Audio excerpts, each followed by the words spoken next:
Assalamualaikum warahmatullahi wabarakatuh. Nama saya Muhammad Zarfan bin Zuraidi dan nombor matrik saya adalah 1170756 dari kelas KMD. Hari ini saya akan membentangkan tajuk pejuang saham strategi cash flow hartanah. Ini adalah kata terbitan yang telah dibuat untuk membuat buku ini.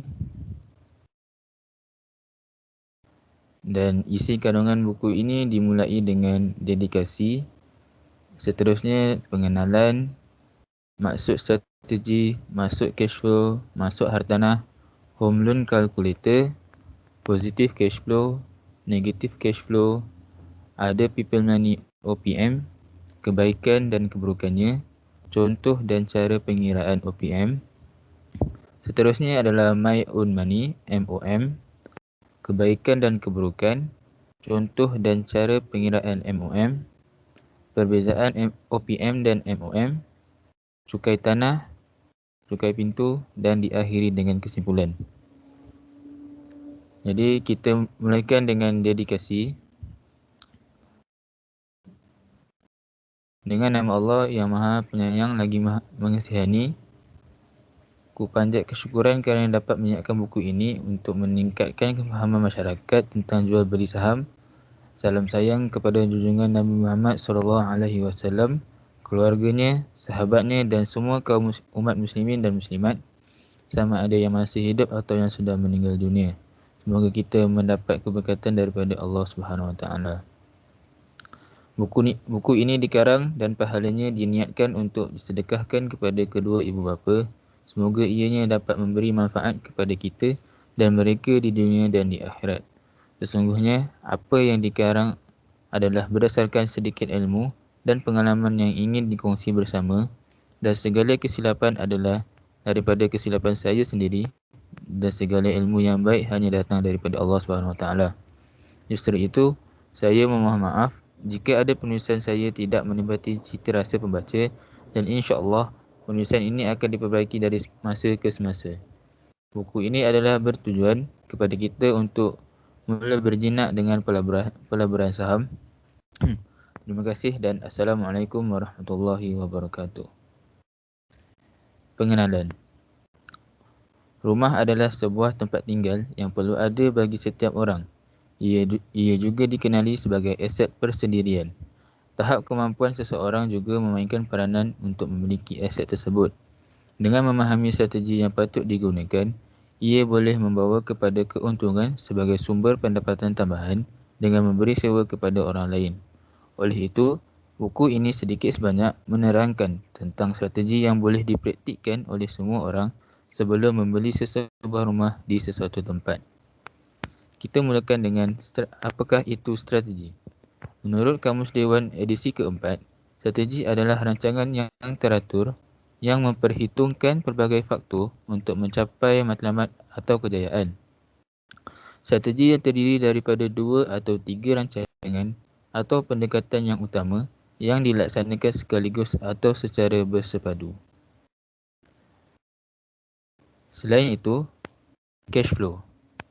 Cash flow dalam erti kata lain adalah pembayaran dalam mata wang, terutamanya dari satu akaun bank pusat ke akaun yang lain.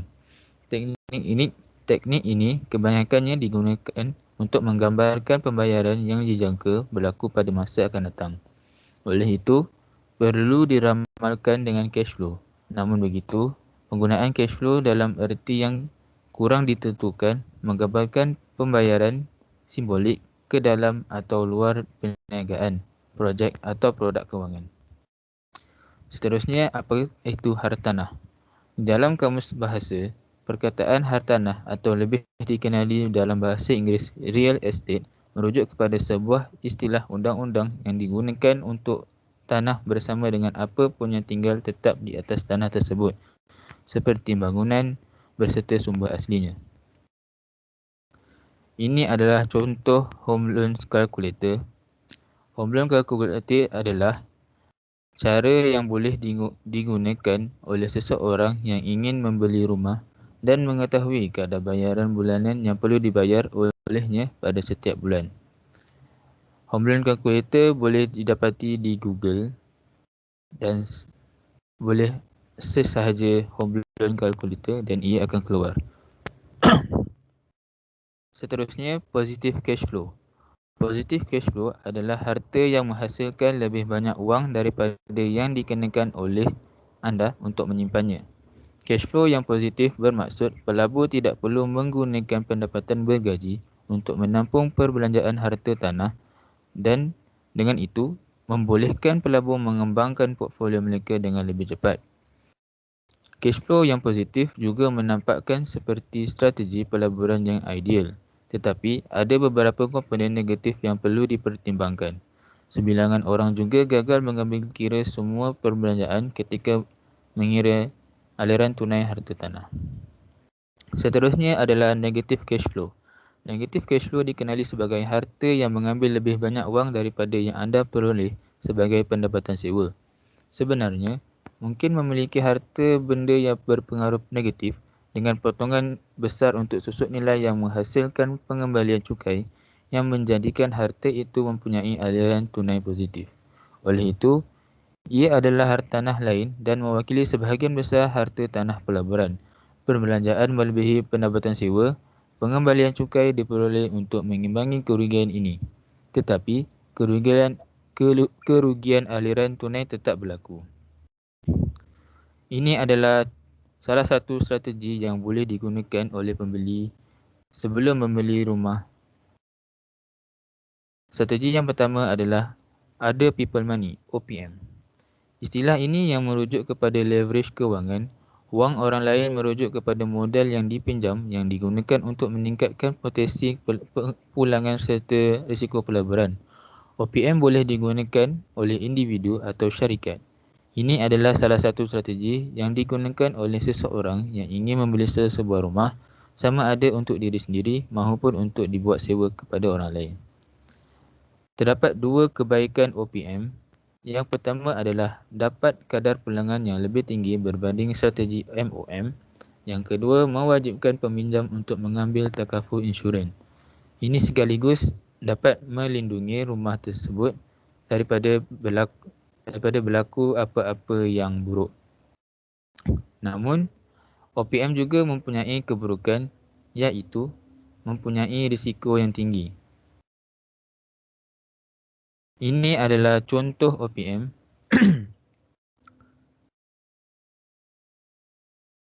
Seorang lelaki yang berusia 25 tahun ingin membeli sesebuah rumah kondominium yang bernilai RM300,000 di Kuala Lumpur untuk menambah asetnya. Bayaran pendahuluan bagi rumah tersebut adalah sebanyak RM30,000. Rumah tersebut juga mempunyai bayaran maintenance sebanyak RM70 sebulan.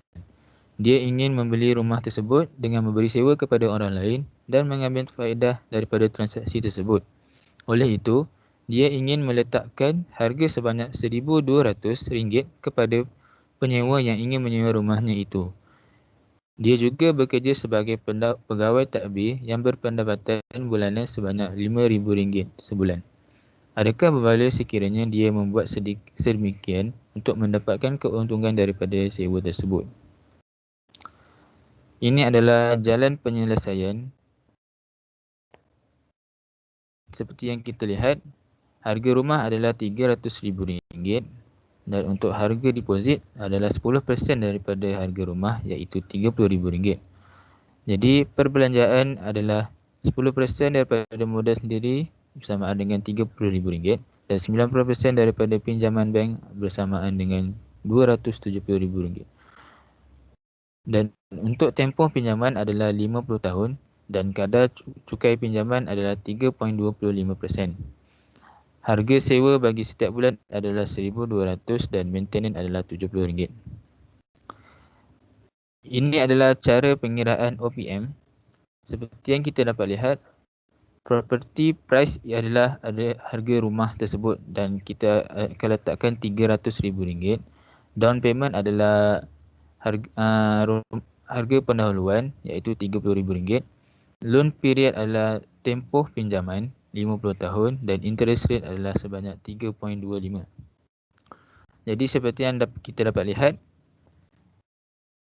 pada setiap bulan Lelaki tersebut perlu membayar sebanyak RM911.04 sebulan bagi pembayaran rumah tersebut kepada bank. Dan jalan penyelesaian, harga sewa tolak dengan harga bayaran pinjaman bulanan tolak bersamaan dengan maintenance bulanan. RM1,200 tolak RM1,200 tolak RM911 tolak RM70 dan mendapat keuntungan sebanyak RM218.96 sebulan. Dengan hasil ini, ia dapat dirungkaikan sebagai positif cash flow dan ia menunjukkan sewaan ini membawa faedah kepada tuan rumah tersebut. Pendapatan ini dicapai pada setiap bulan. Untuk pendapatan tahunan bagi hasil sewa ialah RM218.96 didarabkan dengan 12 bulan dan setiap tahun tuan lelaki tersebut akan mendapat RM2,627.52.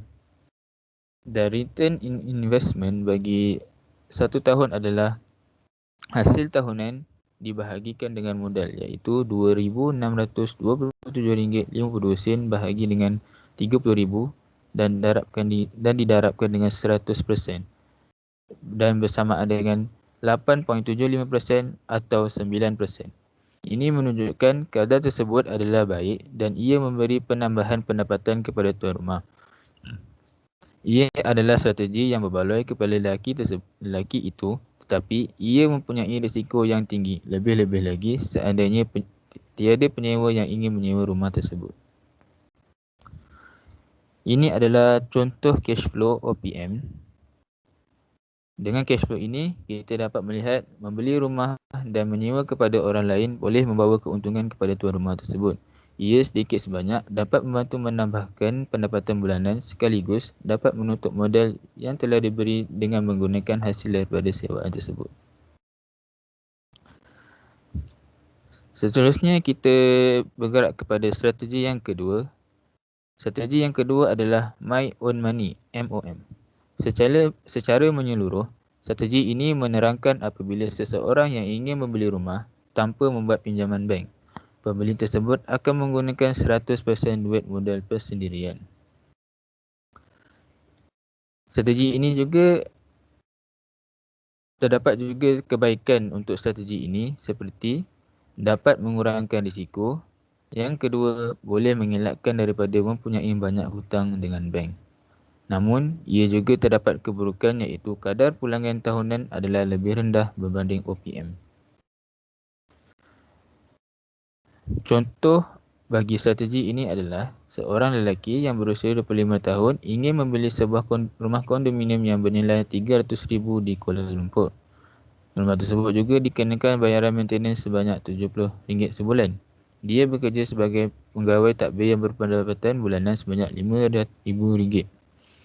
Dengan menggunakan duit simpanannya, beliau ingin membeli rumah tersebut tanpa membuat pinjaman bank dengan bayaran selama 50 tahun. Adakah berbaloi sekiranya dia membuat sedemikian untuk mendapatkan keuntungan daripada sewa tersebut? Dan di sebelah kanan ini adalah cara pengiraan MOM. Seperti yang kita lihat, 12 bulan didarabkan dengan 50 tahun bersamaan dengan 600 bulan. Ini bermaksud lelaki tersebut perlu membayar setiap 600 bulan sepanjang dia membeli rumah ini. Dan RM300,000 dibahagikan dengan RM300,000 dibahagikan dengan 600 bulan bersamaan dengan RM500 sebulan. Jadi lelaki tersebut perlu membayar RM500 sebulan kepada pihak penganjur yang membina rumah tersebut.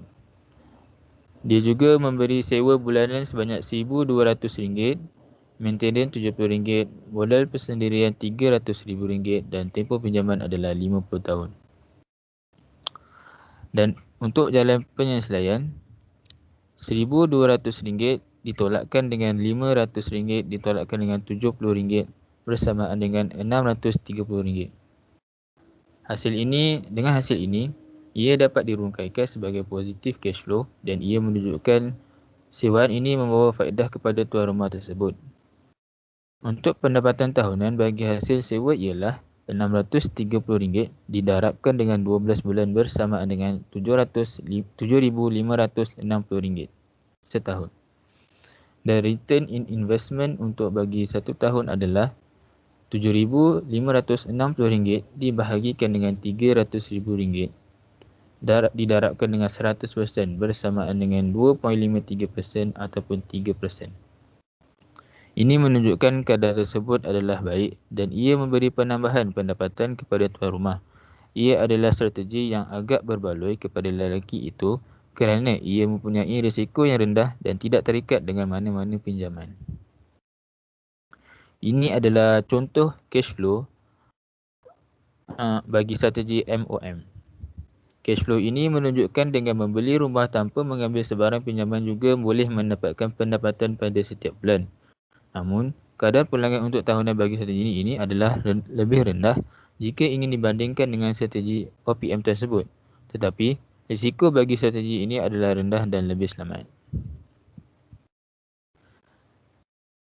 Seterusnya adalah perbezaan OPM dan MOM. Hasil daripada contoh yang telah diberikan sebelum ini, kita dapat melihat dua strategi yang boleh digunakan untuk membeli rumah.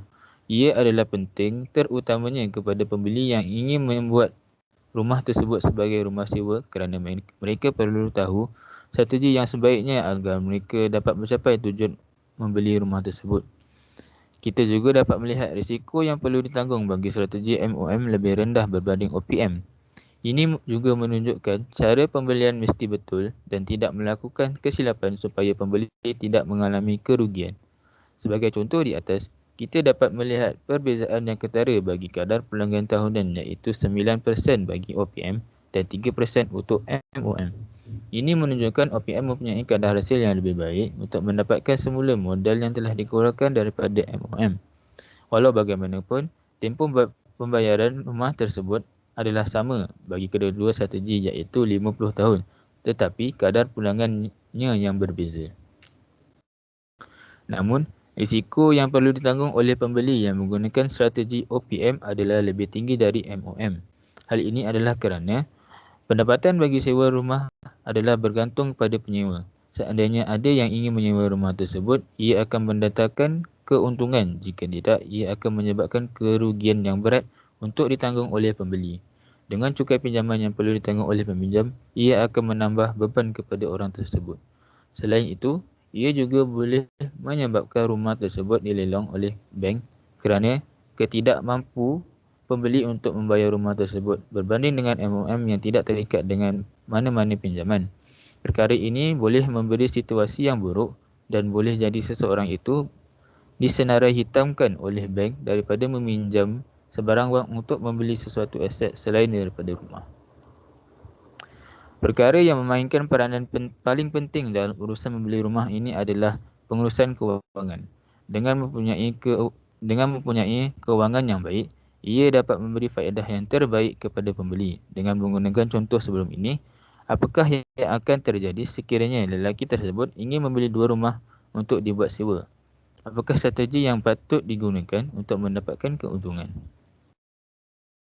Andai kata kadar keuntungan bagi setiap rumah adalah sama iaitu RM218.96 bagi strategi OPM, ia akan menjadi keuntungan yang berganda kepada lelaki tersebut seperti RM437.92 dan hasil tahunan adalah RM5,255.4 setahun. Dan bagi kadar pulangan pula adalah 8.7% atau 9%. Dan ini adalah contoh cash flow OPM untuk dua buah rumah. Cash flow ini menunjukkan keuntungan dan kadar pulangan tetap memberi keputusan yang positif walaupun untuk dua buah rumah. Ia juga memberi peratus pulangan tahunan yang agak tinggi kepada pembeli tersebut. Untuk strategi MOM bagi dua buah rumah berdasarkan contoh sebelum ini iaitu RM500 setiap bulan bagi setiap rumah. Dan untuk dua buah rumah ia akan mendapat RM1,000 dan hasil tahunan adalah RM12,000 dan kadar pulangan tahunan adalah 2%. Dengan contoh ini, Kita dapat melihat strategi OPM adalah lebih baik berbanding strategi MOM. Ini dibuktikan dengan kadar pulangan tahunan yang tinggi dapat diperoleh oleh lelaki tersebut pada setiap tahun, walaupun tempoh pembayaran untuk kedua rumah tersebut adalah sama. Walau bagaimanapun, pengurusan kewangan menentukan tahap kestabilan cash flow seseorang. Ia juga boleh mengurangkan pembayaran bulanan dengan memanjangkan kadar pinjaman. Ia sedikit sebanyak meringankan beban yang ditanggung oleh peminjam. Ini adalah contoh cash flow MOM untuk dua buah rumah. Cash flow ini menunjukkan prestasi kewangan bagi strategi MOM adalah baik dan positif. Ia juga memberi keuntungan kepada tuan rumah tersebut, namun kadar pulangan bagi strategi ini adalah lebih rendah berbanding OPM. Seterusnya adalah cukai tanah. Cukai tanah adalah salah satu jenis cukai yang dikutip oleh kerajaan negeri untuk hartanah di Malaysia. Cukai tanah dikenakan kepada pemilik bagi mana-mana hartanah atas tanah di Malaysia, termasuklah tanah pegangan bebas dan pajakan. Ia diwajibkan oleh kerajaan negeri untuk membayar pada setiap tahun dan boleh dikenakan tindakan sekiranya tidak berbuat demikian mengikut undang-undang yang telah ditetapkan. Cara pengiraan cukai tanah. Cas yang dikenakan untuk cukai tanah dinilai berdasarkan jumlah tanah yang dikira sebagai sebahagian daripada hartanah anda. Dalam erti kata lain, ia dikira setiap kaki persegi hartanah atas nilai akan dinilai. Jadi, ia amat penting untuk menyemak kadar cukai tanah seseorang dengan pejabat tanah yang berkenaan untuk mengetahui berapa jumlah yang perlu dibayar oleh pembeli tersebut. Sebagai contoh, mengikut contoh sebelum ini, lelaki tersebut tinggal di Kuala Lumpur. Harga bagi cukai tanah dianggarkan 4 sen bagi setiap persegi. Seandainya luas rumah tersebut adalah 2,000 persegi, maka jalan kiranya adalah 4 sen dikalikan dengan 2,000 persegi bersamaan dengan RM80.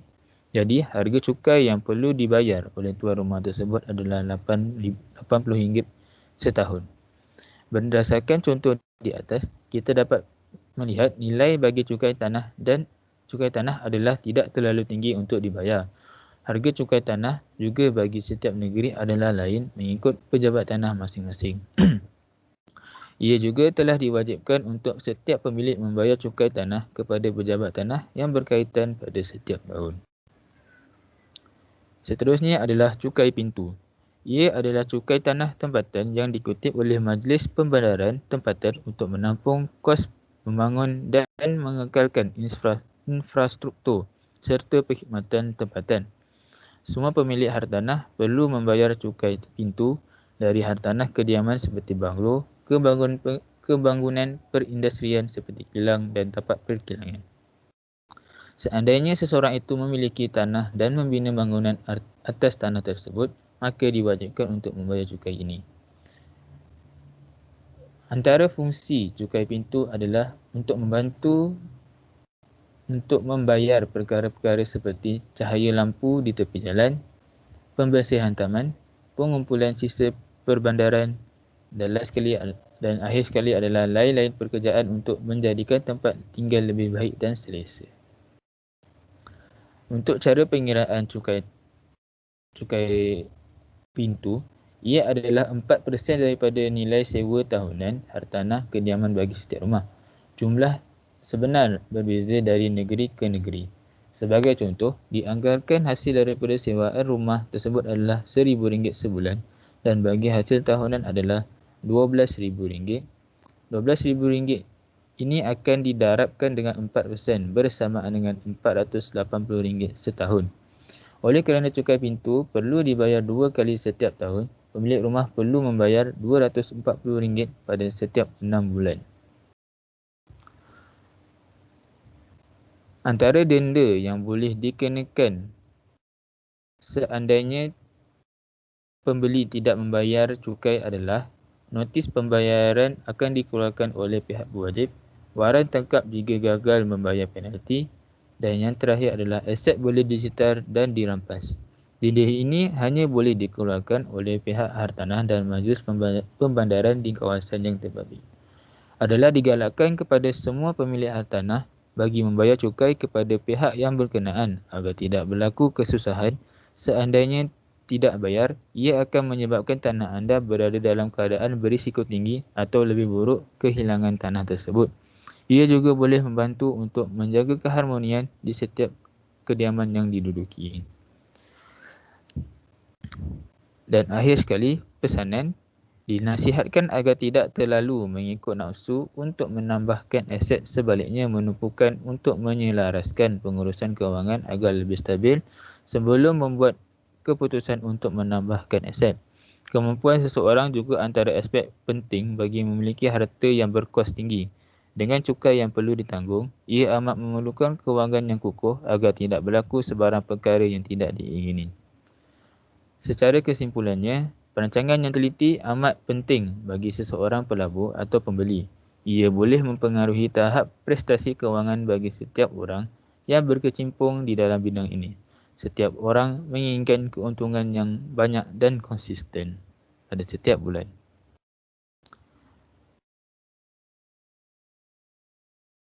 Cukup sampai di sini. Saya akhiri dengan Assalamualaikum warahmatullahi wabarakatuh.